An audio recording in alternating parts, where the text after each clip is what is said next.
اعوذ باللہ من الشیطان الرجیم بسم اللہ الرحمن الرحیم اللہم رب اشرح لی صدری ویسر لی امری واحلل عقدۃ من لسانی یفقہوا قولی وصلی اللہ علیہ وآلہ وسلم۔ آج کے سبق کا آغاز ہم سورۃ المدثر سے کریں گے۔ سب سے پہلے اس کے نام کی وجہ تسمیہ جانتے ہیں کہ اس سورت کا نام المدثر ہے۔ اس کی وجہ یہ ہے کہ اس سورت کی پہلی آیت میں لفظ آیا ہے یا ایھا المدثر،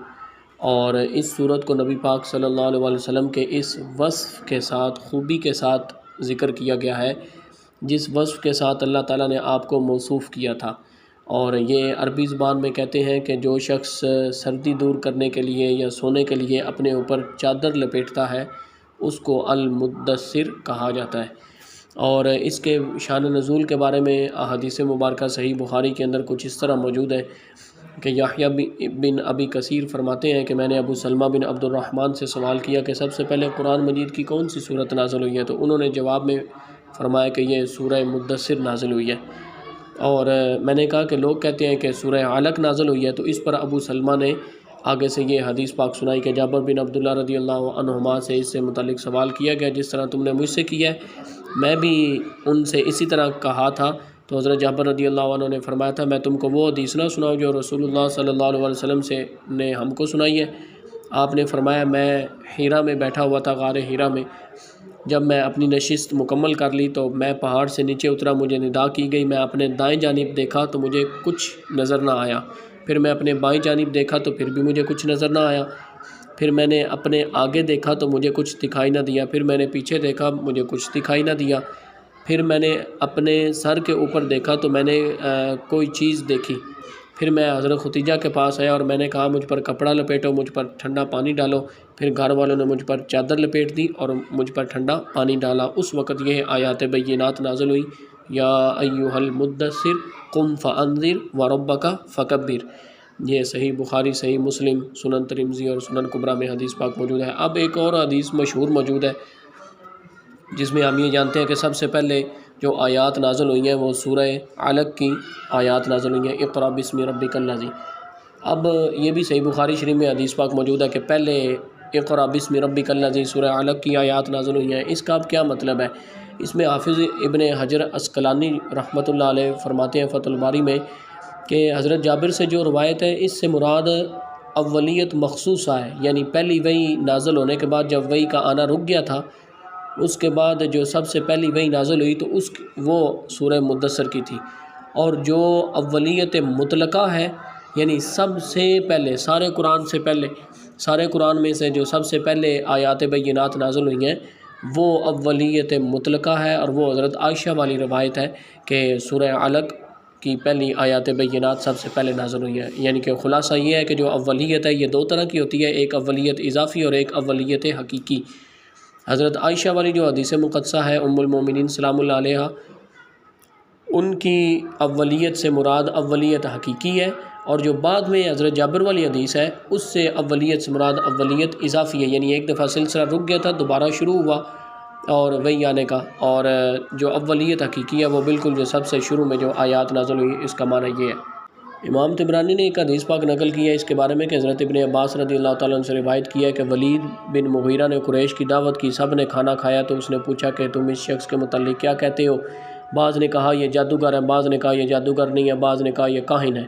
اور بعض نے کہا یہ کاہن نہیں ہے، بعض نے کہا کہ یہ شاعر ہیں، شعر لکھتے ہیں، بعض نے کہا یہ شاعر نہیں ہے، بعض نے کہا یہ پر اثر جادوگر ہے۔ پھر ان سب کا آپ کے متعلق یہ اتفاق ہو گیا کہ آپ پہلے والا جادو کر رہے ہیں، یعنی پرانا سیکھا ہوا زمانے کا جادو۔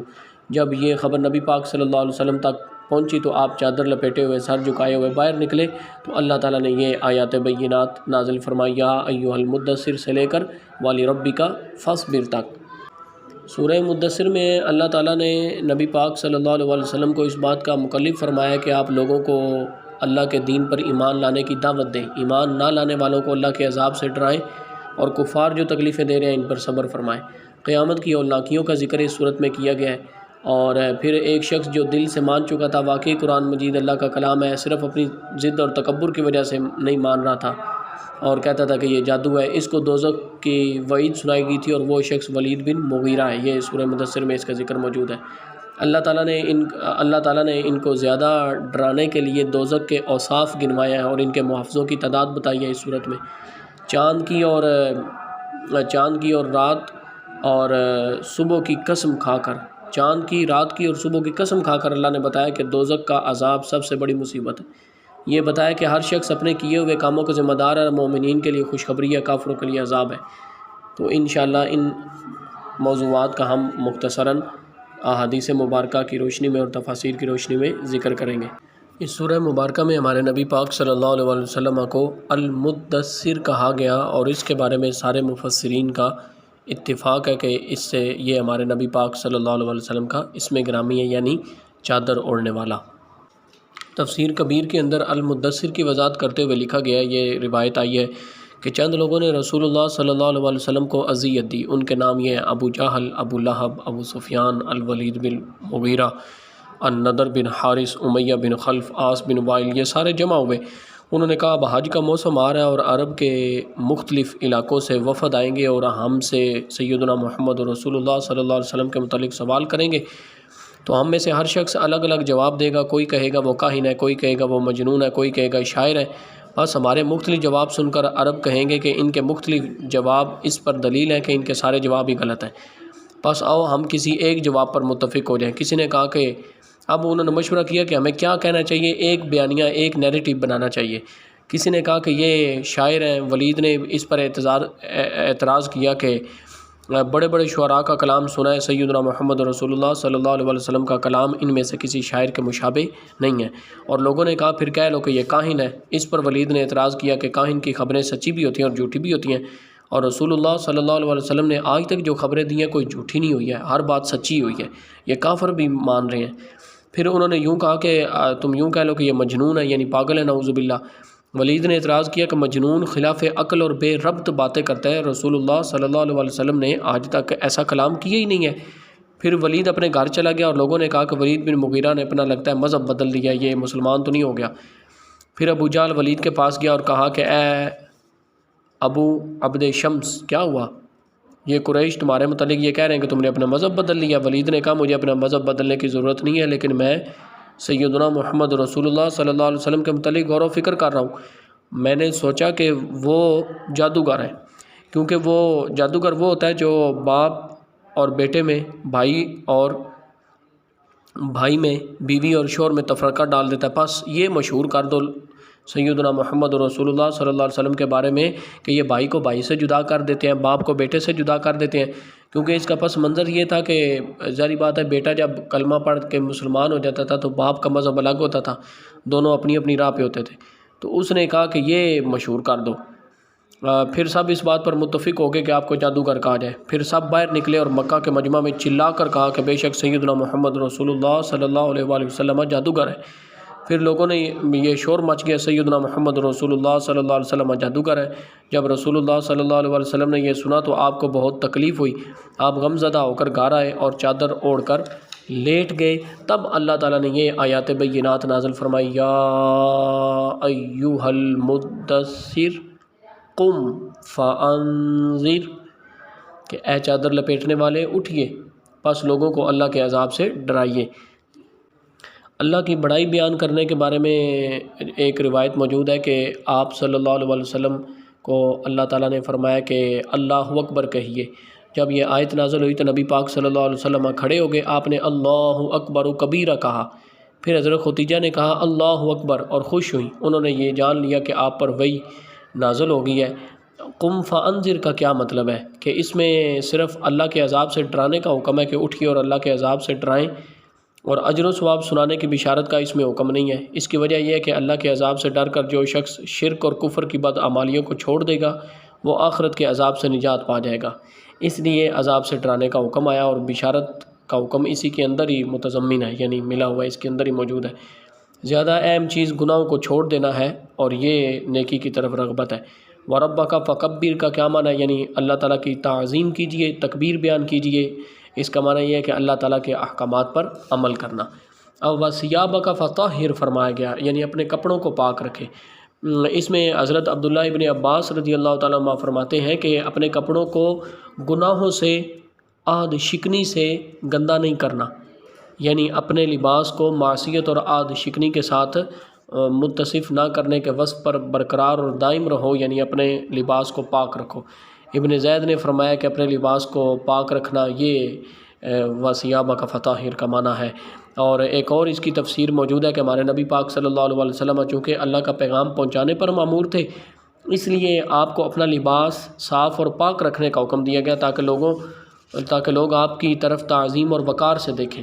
تو اس لیے پھر جو علماء ہیں، جو دین کی خدمت کرنے والے ہیں، ان کو چاہیے کہ اپنا لباس پاک اور صاف رکھیں تاکہ لوگ ان کی بات کو دھیان سے سنیں۔ پھر اگلی آیات میں اللہ پاک نے فرمایا کہ بتوں کو چھوڑ رہیے اور زیادہ لینے کے لیے کسی پر احسان نہ رکھیے، اپنے رب کی خاطر صبر کیجیے، پس جب سور میں پھونک مار دی جائے گی تو وہ بہت مشکل دن ہوگا، کافروں پر وہ دن آسان نہیں ہوگا۔ ہمارے نبی پاک صلی اللہ علیہ وسلم نے تعلیم کی ہے کہ کوئی جب احسان کرے تو اس کو اس کا بدلہ دے۔ جیسے آپ صلی اللہ علیہ وسلم بہت زیادہ عبادت کرتے تھے اور آپ کے پیر مبارکہ سوج جاتے تھے، حضرت عائشہ نے عرض کی یا رسول اللہ آپ اتنی مشقت کیوں کرتے ہیں، جبکہ اللہ تعالیٰ نے تو جو ہے وہ آپ کو اعلیٰ درجہ اور معصومیت کے درجے پہ فائز کیا ہوا، گناہوں سے پاک ہے۔ تو نبی پاک نے جواب میں فرمایا کیا میں اللہ کا شکر ادا نہ کروں زیادہ عبادت کر کے؟ اور اسی طرح نبی پاک صلی اللہ علیہ وسلم نے ارشاد فرمایا کہ میرے رب نے مجھے یہ پیشکش کی ہے کہ میرے لیے مکہ کی وادی کو سونے کا بنا دیا جائے۔ میں نے کہا نہیں اے میرے رب، میں ایک دن سحر ہو کر کھاؤں گا اور ایک دن بھوکا رہوں گا، اور 3 دفعہ عرض کیا۔ پھر جب میں بھوکا رہوں گا تو تیرے سامنے گڑ گڑاؤں گا، جب میں سحر ہو جاؤں گا تو تیری حمد کروں گا اور تیرا شکر ادا کروں گا۔ اور عبداللہ ابن مسعود رضی اللہ تعالیٰ عنہما بیان فرماتے ہیں کہ رسول اللہ صلی اللہ علیہ وسلم ایک چٹائی پر سوئے ہوئے تھے اور اس چٹائی کے نشانات آپ کے پہلو میں نقش ہو گئے تھے۔ ہم نے عرض کی یا رسول اللہ صلی اللہ علیہ وسلم ہم آپ کے لیے بستر بنا دیں؟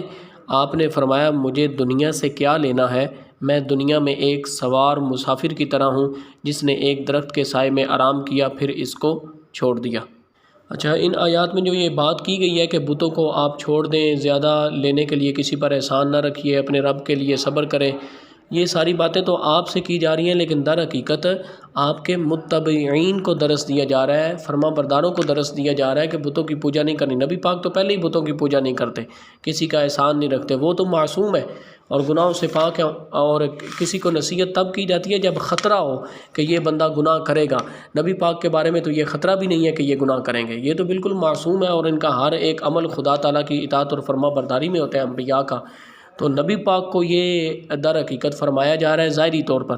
لیکن در حقیقت تعلیم امت کے لیے یہ بات کی جا رہی ہے اور نبی پاک صلی اللہ علیہ وسلم کو مزید حوصلہ دیا جا رہا ہے اور فرمایا جا رہا ہے کہ والی ربی کا فصبر، اپنے رب کے لیے صبر کریں۔ صبر کا کیا مطلب ہے کہ جب آپ کو مال دیا جائے تو آپ حسب مزاج اس مال کو مسلمانوں میں تقسیم کر دیں، اس سے مال میں جو کمی ہوگی اس پر آپ حسب عادت اپنے رب کی رضا کے لیے صبر کریں، اور نبی پاک صلی اللہ علیہ وسلم سارا تقسیم فرما دیا کرتے تھے۔ اور اسی طرح پھر فرمایا کہ جب آپ اللہ کے عذاب سے لوگوں کو ڈرائیں گے تو لوگ آپ کا مذاق بھی اڑائیں گے، تو اس بات پہ آپ نے صبر کرنا ہے۔ جیسے آج کل بھی کچھ لوگ جو ہیں وہ عذاب کی باتوں کو لے کر اور اس طرح کی باتوں کو لے کر مذاق اڑاتے ہیں اور طنزیہ جملے بولتے ہیں، یہ کافروں کی عادت ہے۔ جب سور میں پھونک مار دی جائے گی، اس کے بارے میں ایک حدیث پاک ہے کہ زید بن ارقم رضی اللہ تعالیٰ عنہ بیان کرتے ہیں کہ رسول اللہ صلی اللہ علیہ وسلم نے فرمایا میں کیسے نعمتوں سے محظوظ ہوں، یعنی نعمتوں کا مزہ میں کیسے لوں کہ جب کہ فرشتہ نے سور منہ میں رکھا ہوا ہے اور سر جھکائے ہوئے ہے، اس نے اپنا کان اللہ کا حکم سننے کی طرف لگایا گیا ہے کہ اس کو کب سور میں پھونکنے کا حکم دیا جاتا ہے۔ یہ حدیث صحابہ میں بہت شاق گزری، یعنی بھاری گزری، بڑا ان کو اس سے تکلیف ہوئی اور کہ اتنا ڈر گئے صحابہ کرام کے قیامت بالکل قریب ہے اور بالکل فرشتے نے اپنے منہ کو سور پہ رکھا ہوا ہے بس، اور کانوں کو اللہ کی طرف لگایا ہوا ہے، فوراً سے اللہ کا حکم آتا جائے گا، فرشتہ سور پھونک دے گا اور قیامت کا اعلان ہو جائے گا۔ تو نبی پاک صلی اللہ علیہ وسلم نے فرمایا حسبنا اللہ و نعم الوکیل، ہمارے لیے اللہ کافی ہے اور وہ کیا ہی اچھا کارساز ہے۔ ایک اعرابی نے عرض کیا یا رسول اللہ سور کیا ہے؟ آپ نے فرمایا وہ ایک سینگ ہے جس میں پھونک ماری جائے گی، یعنی سینگ کی طرح کی وہ ایک چیز ہے جس کے اندر پھونک ماری جائے گی اور وہ آواز آئے گی۔ اور پھر فرمایا یہ کافروں کے لیے بہت زیادہ مشکل دن ہوگا، ان پر آسان نہیں ہوگا، کیونکہ اس دن سخت حساب لیا جائے گا اور ان کے نامہ اعمال ان کے بائیں ہاتھ میں دیا جائے گا، ان کے چہرے سیاہ ہوں گے، مارے خوف کے ان کی آنکھیں نیلی ہوں گی ان کے اعضاء ان کی بداعمالیوں کو بیان کریں گے، اور وہ برسر محشر رسوا ہوں گے، اور مسلمانوں سے آسان حساب لیا جائے گا، ان سے حساب میں مناقشہ نہیں کیا جائے گا، اور ان کے چہرے اور ان کے ہاتھ پاؤں سفید ہوں گے، میزان میں ان کی نیکیوں کے پلڑے بھاری ہوں گے۔ یہ سورہ مدثر کی پہلی 10 آیات کی مختصراً تفسیر ہم نے تفاسیر اور احادیث مبارکہ کی روشنی میں کی۔ اللہ جل شانہ ہم کو حق سمجھ کر اخلاص اور استقامت کے ساتھ عمل کرنے کی توفیق عطا فرمائے۔ والسلام علیکم ورحمۃ اللہ وبرکاتہ۔